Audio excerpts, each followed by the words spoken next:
With the stage lights on, Donk's still dangerous. Hey Spirit are now entertainers. Their style makes opponents feel stupid, but it's contagious. Here they are now, and they entertain us. Team Spirit has won IEM Katowice 2024, going from a playing team to the title without dropping a series against anyone. They actually only lost one map in the whole tournament. They're not actually the first team to win Katowice from the plane.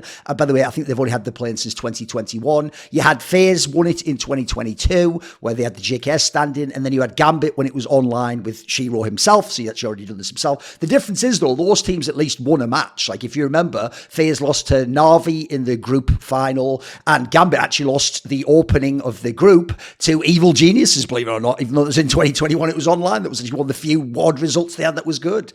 In winning this tournament, Team Spirit has not only shocked the world, defied all expectations on the stage, and beaten the best team in the world, potentially the number one ranked team in FaZe. Obviously, a lot of people would say Vitality, but Vitality's not looking great right now. They've also won $400,000. But speaking of pocket watching, let's talk about your wallet situation, because this is a Ridge wallet. See, it's quite small. Like, look next to the microphone. That's the part I talk on, next to my mouth, next to my hand. It's really small, right?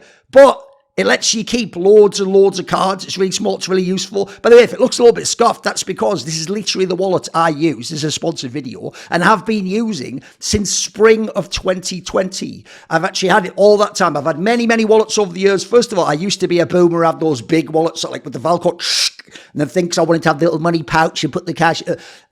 Those are too massive for your pocket, and also it's such an awkward thing to get that out and take it off and then be taking things out and opening the zip. Nah, it's not the way. Then I had one of those ones where it had like a button. It was a bit bigger than this, maybe that big, and it had like a button, like, and then the cards fly out. That seemed great compared to the wallet before, but you know the problem with that one is, because it's like a section in there and that's a limited size, it can only fit so many cards in. You can't actually get that many cards. You'd have to trim loads of your cards, so you couldn't have extra stuff. The good thing about the Ridge is, because it's got this bit here that's made out of fabric, like, I could fit more cards in here. I'm not even putting the maximum amount in. If you don't know, this can fit up to 12 cards. Also, on the back, you don't need an inside area to get out now. You want your money accessible. I've got like my little bonus cards like the supermarket, and then I've got my cash here. I've just got my actual physical notes there if I need some of that. Otherwise, I'm just using this, aren't I?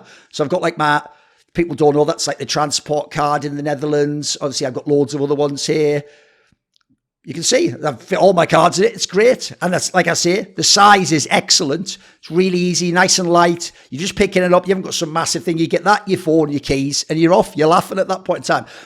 Plenty of different colours. I just picked the standard one. They've got 30 plus colours and styles. They also have RFID blocking materials built in now to protect you from digital pickpocketers. You can even, they've got an optional AirTag attachment if you want to do that in case you lose it. It's not really my jam, but maybe that's for you. If you don't know, Ridge has over 3 million customers, and they are so confident that you're going to love the wallet like I did and use it for years, that they'll let you test it for 99 days. If you don't like it, send it back for a full refund. And have I got a deal for you? Because you can support my channel, get your own Ridge wallet, and save 10% on your order by going to ridge.com/Thorin with 3 O's, so it's THOOORIN, and use the code Thorin with 3 O's, THOOORIN. 10% off with the code Thorin, THOOORIN, at ridge.com/Thorin. THOOORIN. Thanks to Ridge for sponsoring this video. Obviously, go to the link on the screen.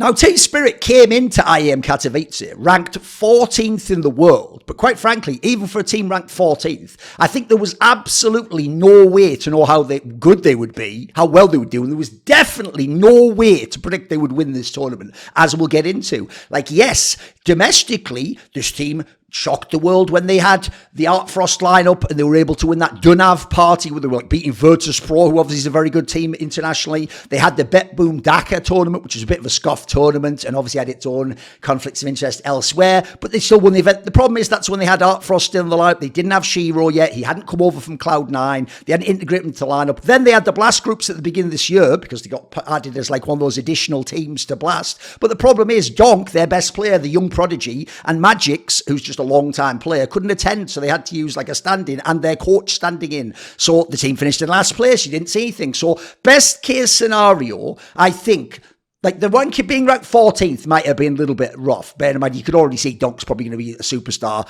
or at least a star. And then already sh1ro is a superstar, or one of the best in the world, and very, very defined style. And we already know how to work with him. But I think if you look, best case scenario, you maybe thought they were a dark horse. Like they might be a team that would be like, you know, touch and go to make it to the stage, but if they got there, would they get affected by pressure? Some of them are rookies or inexperienced. Some of them, obviously, I mean, as a team, they haven't played together as a lineup particularly. So there was plenty of reasons to think it might not be that great. Like I thought when I saw this team, like sh1ro should be good. I don't know if he'd be at his best, but he's going to be good. He's actually a floor raiser as a player, in my opinion. It's actually why I think Thorin got away with a lot when he had sh1ro raising the floor, and then Axel with the best year ever of his career, and one of the best years probably ever for a rifler. Still didn't win much. You knew Donk would be good, but the question was, will he be like good in flashes, but then be a bit shaky elsewhere? Or will other teams figure him out or frustrate him or get to him? Will he get the other stage lights get to him? The rest of them were completely questionable. Who knew how Zontics would be? Who knew how Magics would be? Who knew how Chopper would play? It's not like Chopper's someone you see in the playoffs of kind of 8 type events. So like no one could know how these people would perform and what they would do. And spoiler, pretty much everyone in the team overperformed, as we'll get to later. Because let's be real, this isn't just a LAN, and this team's barely played LANs together. This is a prestige LAN, one of the most important LANs in the world. Like this is going to be a top 4 event this year, and depending on how the majors go, you can argue it could be top 2 with how baller the IEMs are. So it's early in the lineup's history. The coach situation, people don't know Halley, the coach, is a guy who's a former 1.6 pro, but he's not super known in CS. Like, how good is he? How good a job is he going to do? He's not someone in the West that we particularly know. People never really rank Chopper that highly anyway, because teams like Vega Squadron were super janky and weren't really based around a lot of structure, it seemed like. And then the other Spirit lineups were carried by stars like Patsy and Dexter. It's been wonderful. And some of that looked like they were sort of playing a bit freeform, and the players were doing what they wanted. Actually, I thought the reason they lost the PGL Antwerp semi to FaZe was actually an inability to adapt and play a bit of structured CS at times. They got kind of caught by the veterans on stage. So if we go and we look at this tournament, remember they didn't lose a match. They did lose a map, but you'll just see it is an insanely epic run, even before we get into the actual individual performances. Because we start in the plains, and they have to play Apex in the opener in a BO1. Now look, Apex did lose Kixan, obviously to Heroic, which has been a big blow, but they're still actually a decent enough team. To 13-0 Apex, like, just to absolutely think how rarely, I mean, 16-0 is harder, obviously, but think how... Well, here's the problem. It's harder in a way, and it's not as hard. Like, you obviously have to win less rounds to do it, but also there's more chances for the opponent to get around. 13-0ing a team that's legit is kind of ridiculous. Remember, they still have Nork and Jacob. Like, they have some real players over there. So 13-0ing them, you've already sort of made a statement to open the tournament, but it's also the first map, fair enough. Then you go and you play the Mongols. Remember, Mongols has just beaten Fury, and Mongols aren't bombs. And actually, you smash them on Mirage, but you have a close game on Ancient. It's an OT game. Okay, that's kind of cool. You get to the tournament, though, you qualified straight up, no losses. You go along, and you're in Group A. By the way, you could actually argue of the two groups, actually the easier group, I'd say overall, maybe. It's debatable because you've got Vitality over here. You've got Cloud9's a decent enough team. G2's a strong team. ENCE is probably all right. Heroic later proved to be decent. Mouse, Game Legion. This doesn't really have any weakness in. This one over here is like Eternal Fire, who knows? Rebels, obviously not supposed to be there. You'd expect a much bigger name team. Complexity's not that great. Apex has just been beaten. There's not really there's only FaZe as a contender out of this group. So actually one of the better groups to get in. But you play Na'Vi in the first round. You're probably supposed to lose here, by the way. But despite them winning one game very close, you actually win the others comfortably. You 2-1 that one. Go to the semis where you end up playing Complexity instead of the Apex rematch. You comfortably beat them. You go to the final where, remember, even if you lose, you go to the playoffs, but you have to go the round of 6, the quarterfinals. Instead, they win. They beat FaZe Clan, number 1 ranked team on HLTV in the world, by the way, but number 2, I think, spiritually for most people right now. You just 2-0 clap them overall. One's close, but the other one just isn't at all. By the way, they love nuke FaZe Clan, so that's a bit alarming. But hey, you're rocking it. But because you've won and you haven't even gone to the low bracket and played more games, people are going to say what they obviously said, like, yes, but on stage, how will they? But I'm not mocking this. This is what I said, because it is held true almost universally in history, which goes, you aren't going to be as good on stage. Someone's probably going to get affected by the pressure because you have a bunch of rookies in terms of like Donk and Zontics. And then even people like Chopper and Magics aren't super experienced in this now. They've been in the odd major playoffs, but it's not actually that they're routinely in this position. position, and then someone like sh1ro is still fitting into the team. How's it going to work? And then your coach doesn't have the experience to be at this point, so it's totally reasonable to expect. And Donk was doing so insane stats-wise, people thought, well, if he drops off, suddenly it's going to be a chance to win. I mean, at this point, you've already lost a map to Na'Vi. You've had a close map, again, reasonably close against Cole. Against FaZe, rather. And then you had that one map that was like OT against the guys from Mongols. So you've had some dominance. You've had some not dominant maps. Like, hey, let's see what happens in the playoffs, right? And there's obviously loads of other teams. Now, listen, it does help once the playoffs is set. There's no vitality. There's no G2 once you get to the point where you can ever play them. So that does help, but even so, you play who you can face. So you play Falcons in the semis. Falcons actually were getting better and better and better each match. They were looking more and more coherent. Some Pius was coming alive, but here's the problem. You win comfortably on the first one, you smash them on the second, and you're into the final. Easy. Now, even then, an analyst would normally say, another analytical principle or lens to apply, you haven't really been tested in the big match, though. Actually, maybe if Falcons had made that second map close or taken you a third map, then we'd have seen what you're made of or seen some grit, or you might have to push back. Instead, you're always front-running. If you don't know, Spirit won a lot of piss around. Spirit got ahead on the first half all the time, seemingly. Spirit had Donk doing insane numbers, so they had all these edges that meant they weren't really tested very often. So you get to the final, and luckily you are playing FaZe Clan, though. The number one ranked team, the team that's been in all the finals in CS2 in every event, and they've got Frozen, arguably an upgrade over Twist, just in terms of how Twist was playing. So many people think this is FaZe's time to win, and it's Katowice. It's a prestige event, land final, massive stage, all the pressure, all the lights, and it's a best of 5. This is where actually FaZe is supposed to use veteran smarts, clutch ability, people like Rain overperforming, guys like Brokey making plays. It's actually supposed to be Spirit that falls down. Donk plays a bit worse, has 1 or 2 maps that are dodgy. sh1ro has 1 map, sh1ro has 1 map off, and just a couple of other good ones. Zontix maybe disappears. Magix is just all right. Chopper has a bit of trouble calling because everything's fallen apart. And suddenly, Carrigan wins, the second map. Then he wins the third map. Then in the fourth, you're under pressure. Some clutches go the other way. You don't get you see what I mean? That's how normally things would go. But this team defied all of history. And they 3-0 swept the final. They didn't lose a map in the playoffs. And look at this. Right, this is a comfortable win on the first one, but the first half was close. This is what, and they piled it on at the end, by the way. Then you have a really close Mirage one. Now, normally that's where FaZe would win that and put the doubt in your mind and make you have to go, how are we going to reset? The hardest thing for a rookie team. Meanwhile, FaZe are the kings of resetting. They'd come back on the third map, they'd get you on overpass, and they'd push it into that ancient Anubis territory. Then who knows what happens? No, because you steal it and you win this one close, you manage to come back in the second half and win Mirage. That sets you up, and amazingly, it was actually Spirit that poured it on the last map, and FaZe that broke and didn't turn up, and they smashed them on the last map. And this is very fitting because this might end up being a one-off tournament in history in terms of how dominant, but you were dominant even on the last map of the grand final against a bona fide team full of Hall of Famers, because the Hot Frozen one day will be at that level, it seems like, and a team that's won a lot, and definitely the only team they were losing to was Vitality in big finals. So to beat them 13-3 on overpass, this is monstrous stuff. So yes, very, very impressive one by Team Spirit to win this competition. So if you think about what I'm talking about there, you're in a scenario where they had 7 mega dominant maps in this tournament. They had the Apex BO one in the play-ins where they 13-0'd. They had the Mongols one in the play-ins where they smashed them. They had the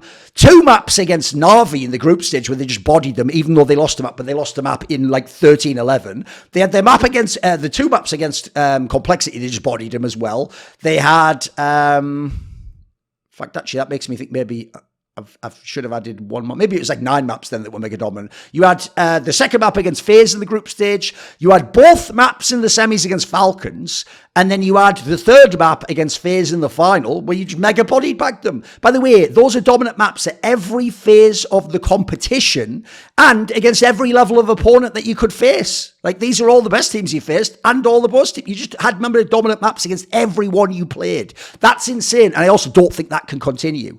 Then you look, well, what close maps did they have? Where can we look for the blueprint to how to beat this team? They had like 5 close maps, and one of them wasn't even as close. Like, they had the overtime loss on Ancient, the overtime win rather on Ancient against the Mongols. And the Mongols is a solid team, but they're not an elite team. So okay, something to look at there, but you still did win, even when you had things go wrong. You lost the 1 map on Anubis, but that was 11-13 in the group stage against Na'Vi. And if people don't know, wonderful, won the fucking clutch of the tournament for a 1v4 with an AK on that map, and you lost it 11-13, so again, that even could have been a win. Then you had the 13-10 on Mirage against FaZe in the group stage. FaZe is a pretty good Mirage team. They could definitely mid-round on that map, so very impressive stuff. You had the 13-9 against FaZe in the final on Nuke. They're a good Nuke team. That's the map that they're liking at the moment. That's the map that they want to play. They even had a round where Rops won with like 1 AK and everyone else on a save, and he thought, fuck, if they win that, that's the game break. No, Spirit went right back to piling it on and piling it on and piling it on, and FaZe could not stand it. And then you had the Mirage game where you won 13-11, this really close one in the final that basically was the pivotal one, in my opinion, of the tournament. That meant you could win without ever really feeling like you were truly in danger. Meanwhile, the other team almost got to the point where they could start to get into the seat, but you didn't let them, and you closed the door, and then you just smashed them. So you've had like mega dominant maps, you've had a few close maps, and even then there's conditions you can put in there. So this team, this one-off run was actually one of the most spectacular I've ever seen in Counter-Strike, by the way. It was insane, the fact that no one could get close to this team. And by the way, I want to say this before we get into the individual players. It wasn't just Donk. Look, when a player has stats like he did, he pretty much broke the stats, even though, yes, it's MR12. When that happens, I can't be like... I'll put it this way, here's the problem. He didn't carry you because by definition, if you're players with the numbers and play like sh1ro's, they're not being carried. Even Zontix had very good numbers. But you are doing one of the biggest individual performances ever. So that is going to be a massive factor that's going to make you, I would say, untouchable in the tournament, as opposed to, I think you would have won anyway, but being beatable. Like, I'll put it this way. He had a 1.70 rating for the main event. If he'd have had a 1.40 rating, they'd still won this tournament. They just might have dropped maps, or there might be some closer ones, or they might have been tested. That's maybe why they might not have won the tournament. Maybe when they were tested, then someone else has to step up, or the other team has more confidence, doesn't feel bullied down, or like, we can't deal with Donk. There's a psychological component and intimidation factor by the time the final was really rolling. I think of how well Donk was doing. He could not be played. In English, we say he's just unplayable that day. Then let's consider the reason why it isn't just Donk is you had sh1ro, who's very good immediately in this team and had an incredibly efficient tournament. He was set up behind Donk on certain key angles as a backup. The way they play at opposite ends of the spectrum is fabulous, with no like overlap that would spoil it in any way. He was a really, really good player. And if he has to be your second best player, you've got one of the best second best players in the whole of Counter-Strike, and he played dope. So there's already your stars. Then Zontix was contributing way more than you'd expect, giving you rounds when Donk dies where he'll still get a 2k or win a clutch or something. Magix was just winning clutches for fun while playing low econ on like SMGs. So you're even getting money to give sh1ro his AWP, Donk his AK, etc. Use utility on those guys instead of putting guns onto this guy. And then Chopper just does anything necessary. He's helping with flash setups for Donk. He's rushing in with him. He's being the bait. He's holding the shit spots. And he's basically just making space for all his big names. Magix and Chopper are very much like the hard support element of this team, like Dota style, so that you can sort of almost have Zontix as more of a star. You know, if you look at it, he's actually more of sort of the base himself and the stability, you think. And then sh1ro isn't the like super explosive style, but you got the super explosive star in Donk. So it's actually a fabulously put together team, at least at this tournament. So you look at the players. Okay, yes, Donk did do impossible numbers, guys. The joke is he did the 1.70 rating, but it's not even just the rating, because I'm not a big fan of the rating. I don't care about rating. This is the problem. He had 1.11 kills per round over the main event of Katowice, right? For an AWPer, that would be fucking bonkers to have that many kills. The greatest simple tournaments ever is like sometimes you might do like a 0.9 something, a 1.0. That is impossible. So to do 1.11 is just like, it's like essentially you were just one of the hottest players in terms of performance ever in Counter-Strike. But as an aggressive rifler, taking duels, you didn't even have loads of deaths. Like, if you had that, but you had like 0.75 deaths, I mean, yeah, obviously, or 0.7 deaths, well, understandably, you're going in. No, he had 0.62 deaths per round. That's just, these are impossible numbers, guys. These are impossible. I always tell you KPI is my king stat, and that is unbelievable, the number right there. And by the way, don't worry, I will do a video totally on this guy separately and contrast him with the historical figures. The key thing for Donk is this. If I said those numbers, but from an AWPer, yeah, you got a very good chance to win. No, this guy's role also is OP as fuck, because he is an aggressive rifler using the AK all the time. He gives you a million looks and variations each angle he takes, so he's conditioning you the whole time. You're never quite sure. You can't do the counter to what he did last or second to last. I actually wonder on this one how much is just him. Seems like a guy who studies the game, but is Chopper getting involved with some of the calls? Is Hallie, the coach, helping him figure out beforehand scouting aspects, what he's going to do, how they're going to set him up? I don't know, because I do think they set him up a lot. Now, the interesting thing about this guy is I do think his aim is very interesting because it's actually his spray that is insanely dominant. Like, look, his first bullets are good, like he'll get the gun onto them. But the key thing is this, once his crosshair's on you, you will die. That's why it's always at least 1 kill and usually damage to the second guy, if not a 2k or more. Because this guy, it's his spray that is impossible. It is so fucking good. It is insane. It's not some insane first bullet like certain other players out there. Maybe even Twists has a better first bullet than this guy. But once he's locked on, it's over for you. And you don't win the gunfight. That's the other thing. Like, the sort of time to death, I haven't looked up the number, but it seems insane, especially for someone who isn't doing the first bullet headshot. So as a result, I actually think it's in some ways more grinding. It reminds me of when Get Right used to play, and he didn't always shoot you in the head, but he always killed you. And that was really hard to deal with. Like, you didn't feel like, oh, I just hit a lucky shot. No, he just beat you. He just beat you in the duel or beat you with the spray every single time. And that will grind you down. You'll feel like you've been rolled over by a fucking tank or something at that point in time. Now, the other thing about him wasn't just his performance. It's that somehow the nerves never got to him. Now, that's something I'm still looking for. It's not like he did it once. No, he's never going to have nerves. No. Look, not passing on the first time, making the jump in the matrix, as it were, the first time would give you insane confidence. And maybe from then you wouldn't have same sort of initial problems as if, contrasted with if you did a device and you just collapsed the first time or went really badly and you felt like, oh shit, have I got some sort of a complex developing? Was it me? What do I do? Yeah, sure. But there might just be other tournaments where he just has more of an off. He might have a tournament where he just does like a 1.2 rating or a 1.15 rating, or he just has a map that doesn't go well, or someone figures out a temporary approach against him. But it's the fact that the nerves never got to him in this one. That's the other thing that was impossible for me about this event. There was basically one half in the final where he wasn't doing well on the scoreboard and he was a little bit quiet and he was getting killed a little bit. And then the joke is, right at the end of the half, people might remember this, he did like a 3k or a 4k and just immediately made his score like a positive, like plus minus. And then obviously they went on to win that map. So it's like, actually, he's not having any bad maps at this tournament. The guy is unbeatable. Then you have sh1ro. Oh, and by the way, here's the other thing to say.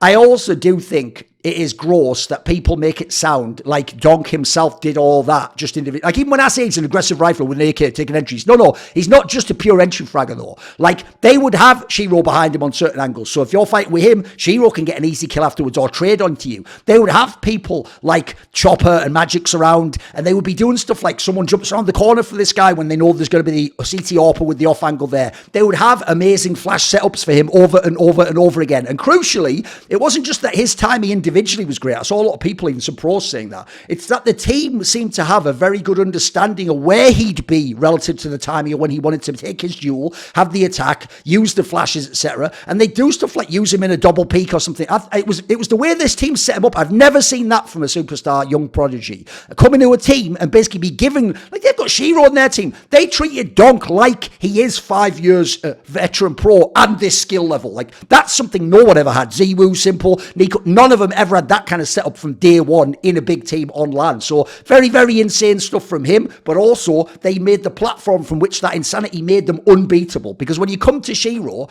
boys, sh1ro had 0.75 kills per round in the main event, a 1.27 rating, and his deaths were 0.46. That is bonkers. That is MVP numbers, guys. At a normal tournament, sh1ro is your MVP. And we're talking about what an essential role he played. He's a stabilizing force, a fabulous defensive AWPer, amazing CT AWPer on T side. He's not going to be the aggro guy, but he's going to follow up and get the kills for you. He's going to hold off certain spots, lock certain areas so that Donk can have like a clean duel in a certain lane without having to worry about flanks and people coming from behind. And then also, that death number, 0.46, that is impossible. That's like Jim at his most baitiest. But even though sh1ro's defensive, you're not baiting like Jim did. You're not the IGL. Like, that in itself means that if you'd have had, again, the 1.3 or the 144 rate, you were going to win anyway if sh1ro did this. And then the guy who was absolutely ridiculous, because he was a revelation, is Zontix. So who the fuck is this guy? This guy had a 1.16 rating. Now, the numbers aren't stellar elsewhere. He's got 0.66 KPR, like, it's good for your third star. 0.61 deaths per round, so it's reasonably higher deaths than some of the other players, but all right, he's dying a lot. This guy was a revelation if you watched how he played, because he's not some super sick player. He's not a star player for me. Like, his aim's a bit janky even. People are pointing out, he also doesn't shoot people in the head much, although Donk's a much better player aim-wise and eye-test-wise. But I'll tell you what, he'll get you these 2Ks where you expected him to get one. He'll win you some clutches. Somehow he held his nerve as well, while the others were going off, but he didn't get affected either. So This is another guy where this is the player, by the way, that put them over the top and made them unbeatable. And then you look at those like hard supports I talked about, like Magic's. Magic's had a 1.10 rating, guys, and had more kills than deaths. Even though he was playing low econ, he'd be on SMGs half the time, CT side it felt like. And he was winning way too many clutches. Like, way too many clutches. Remember, this was a guy that was supposed to, back in the day, be like a streaky potential star, like you're supposed to play. This guy now committed to doing what he needs to be the fill in the team. And then the IGL Chopper had a 1.03 rating. Everyone had over a 1.00 rating this time, all 5 players. He himself actually had not even terrible stats in terms of the other ones. He finally is one of the players that had more deaths than kills, understandably in his role and his skill set and how old he is. But even he was like 0.57 kills per round, similar to Magic's, by the way. He just had 0.61 deaths per round. So you can see this whole team across, everyone smurfed this event relative to their skill set and what we expect them to be able to do. So if you look at the future team, yeah, it's obviously amazing, isn't it? Like, this team could really be a top 3 team for like the next year. They could be in to win every single tournament. They could win the major. Would I pick them as my number 1 team though? Right now I can't, because I've seen what someone like Ziwu can do tournament to tournament to tournament. I want to see how FaZe and G2 and these other teams mix up. But I tell you what, it's certainly right now, you've got to give them the chance. They can be the best and win everything. The problem is though, it was absurd all around. Like, Donk is very rarely ever going to do numbers like this, or he is the GOAT of all CS, and we've never seen a single player ever on his level. Now, he could be the best player in the world, but that's different from 1.7 and 1.11 KPR, by the way. Like, no, that's not the case. So in CS2, being his best player doesn't necessarily mean all, but yeah, he could be the best player in CS2. He might be the best player in CS2. sh1ro is reliable, so I know he can do this again, and he finally gets to have the career I actually hoped he would have. Like, look, he could have had it with Axel, but the Vardy wasn't it. So this team, they seem like they get his role, they get him as a player, and they've taken a lot of pressure off him while he can still have star impact in the game. I actually think the Donk angle means people aren't going to tuddle on sh1ro. And then Zontix seems reliable. He's not really a fragger, so you're going to need a lot from sh1ro and Donk, but they seem more than capable. And he's actually going to also seem to provide a bit of stability to the team and can be used in a structured fashion. Magic's, the fact he can play low econ means your stars are getting the guns all the time. He also, by the way, doesn't just sit on a normal CT spot and play with an SMG. He plays around the angles and he pushes in and out and he gets info, etc. And he tries to do moves back and forth, and then he wins clutches even when he maybe shouldn't. By the way, this guy used to be a star prospect. He even used to fuck around in hybrid op sometimes. He's basically given it all up like a daughter swap and become like the 4 position at this point in time. And then Chopper is the hard 5, right? This guy's just going to fill anything you need. His past teams, yeah, they weren't that coordinated. Like, I wasn't a Vegas Squadron fan. I thought, like I say, in spirit, it was people like Dexter, Wonderful, Patsy, who were doing it back then. I actually thought he was a little bit overrated as an IGL, but I tell you what, he seems, and if they keep playing like this, he's going to have a chance to turn his career narrative around. Maybe he's going to become known as more of a cerebral, more of a tactical in-game leader who knew how to run a system. That would be quite cool, right? So I actually think it's one of the most exciting teams to come along in years and years, with Donk, like, genuinely a chance to be the most incredible player to ever play Counter-Strike, which is mental to say after one big LAN like this. But it was so absurd that you have to at least allow for that possibility, but don't say he's already done it. That, like, who isn't waiting to watch this team play at the major? Of course. Hello, my name is Anders, and I was just talking to my team, trying to get them rallied. We're making maybe 100,000 a day in affiliate marketing, passive income, leveraged through AI and crypto, and you can too. If you just follow my advice. And the number one secret I was just telling everyone about here really is that I watch Thorin's YouTube channel. You should too. Events come and go, fame rises and then falls away. You have a job, you lose a job. You do one thing, you have to move on to another. But one of the cool things about my career is I have my own support network who's always got my back. So I always know I can rely on the support to do the work I want to do and talk the way I want to talk and not have to follow certain rules that others arbitrarily have to follow. And that support group is, of course, called the sh1ro's, my Patreon community.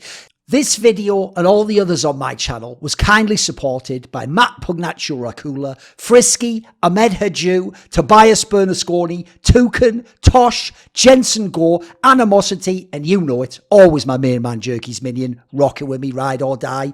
Would you like to suggest a topic or a guest for a future episode of Reflections or a talk show? Do you want teasers? Find out who the upcoming guests are? Maybe you want to ask me a question for my video AMA where I tend to go quite in depth, or perhaps you want to take part in one of those really long donated discussions where we talk about whatever you're into in esports. Well, if any of those perks or any of the others catch your fancy, join the Skilluminati today via the Patreon link in the description box where down below.